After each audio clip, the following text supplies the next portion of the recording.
Der Mann hat Anhänger. Er ist ein Abtrünniger, der sich vor keinem rechtfertigt.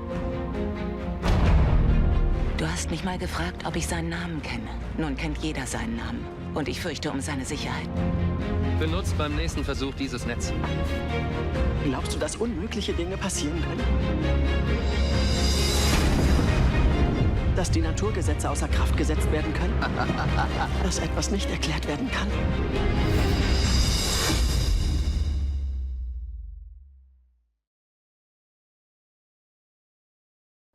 Es dreht sich alles um Jesus. Das gilt sowohl für das Portal, wo ihr jetzt drauf gelandet seid, oder den Kanal jesus.ch, wo wir die Videoserie machen über die Serie «The Chosen». Und das gilt genau gleich natürlich auch für die Serie selber, wo wir immer wieder jetzt da Gespräche führen.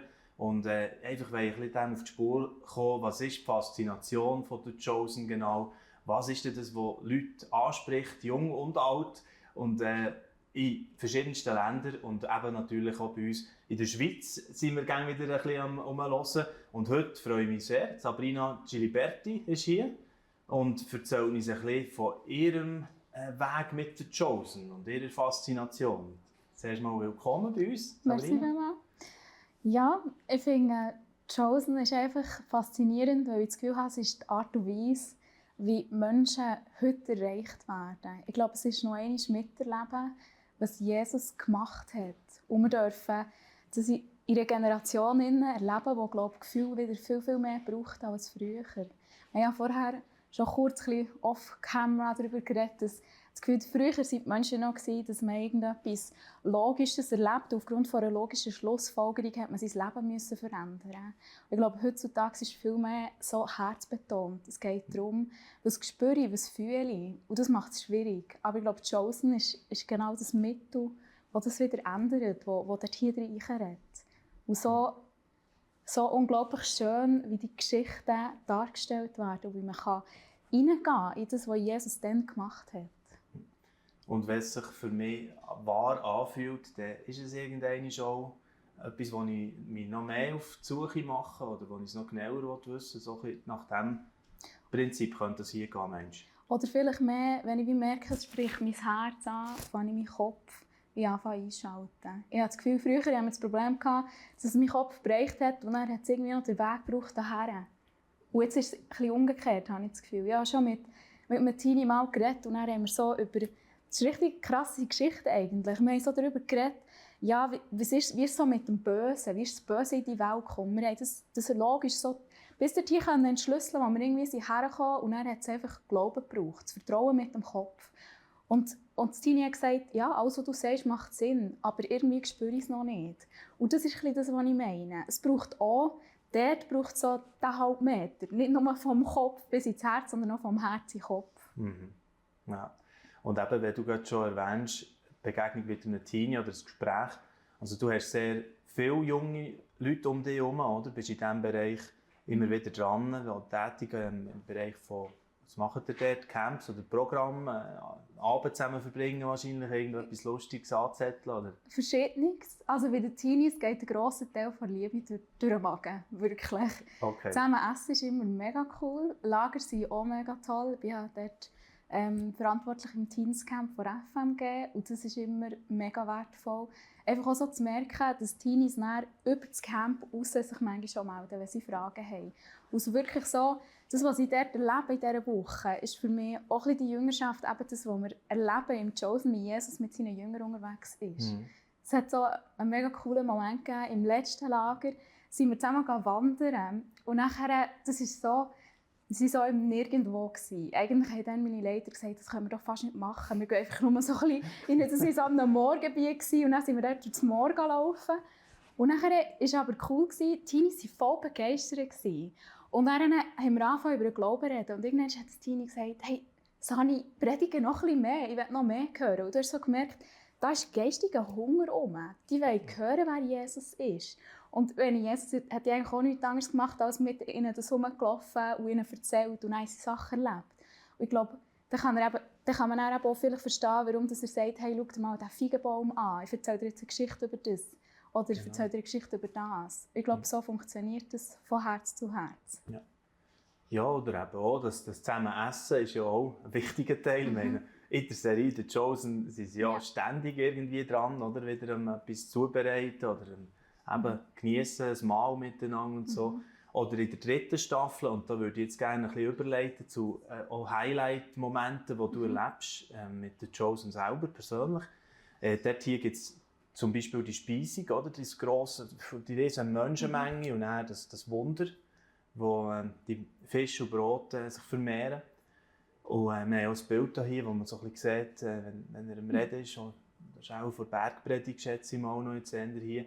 Aber du hast, glaube ich, einen so Moment, den du dort auch ganz speziell gefunden hast. Kannst du uns ein bisschen mehr erzählen?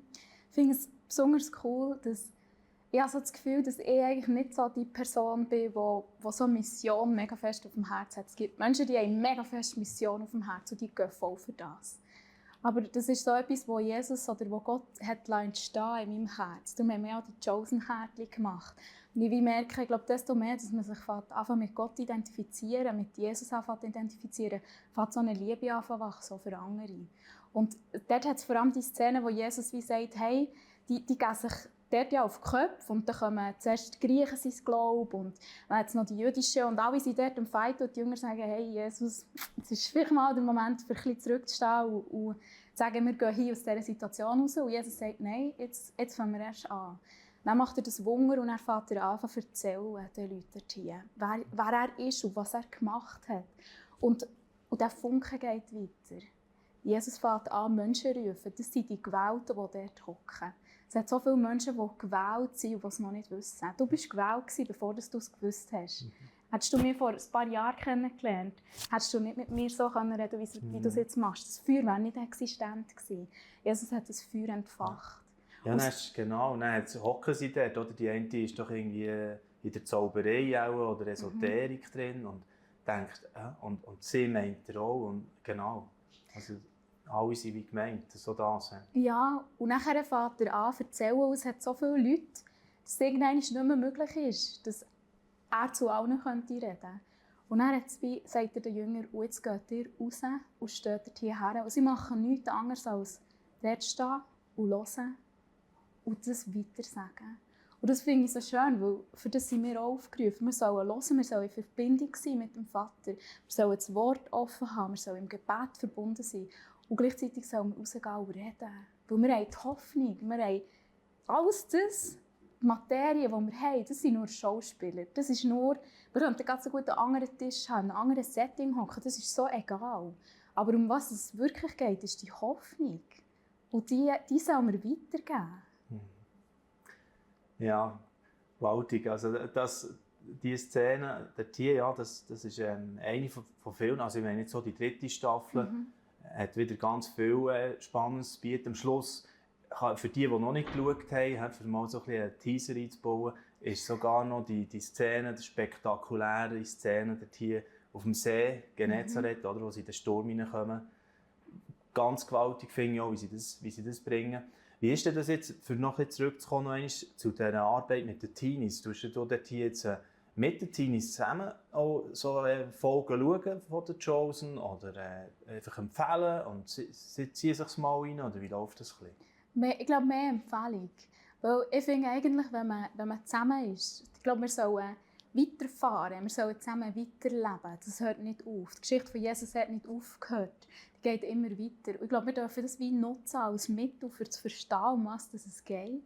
Aber wir sollen eigentlich zusammen weitergehen und unterwegs sein in dem, wo wir drin sind. Ich glaube, es ist mehr wie den Teenies ein Jüngerschaftsprinzip, die Frage stellen, wo stehst du und wo stehe ich und wo Gott mit uns her. Weil das Teenie ist genauso mein Lehrer, wie ich sein Lehrer bin. Es ist immer, wir können alle lernen voneinander. Ja, da kommt extrem viel zusammen, wo man merkt, ja, mit diesen Gedanken bist du viel unterwegs wahrscheinlich und das trägst du wie im Herz. Wenn ich jetzt noch so dich fragen, Sabrina, jetzt fast ein bisschen unabhängig von der Serie selber, was ist denn das, was dich vor allem wieder neu begeistert, einfach dem Jesus nachzufolgen? Das ist ja eigentlich das Thema, die werden alle gerufen, auch in der Serie, oder? Und laufen ihm dann nachher. Ich glaube, mich berührt am meisten. Ich habe das Gefühl, ich bin ein wandelnder Widerspruch. Ich glaube, ich habe sehr viele Sachen, die ich mit meinem Kopf denke.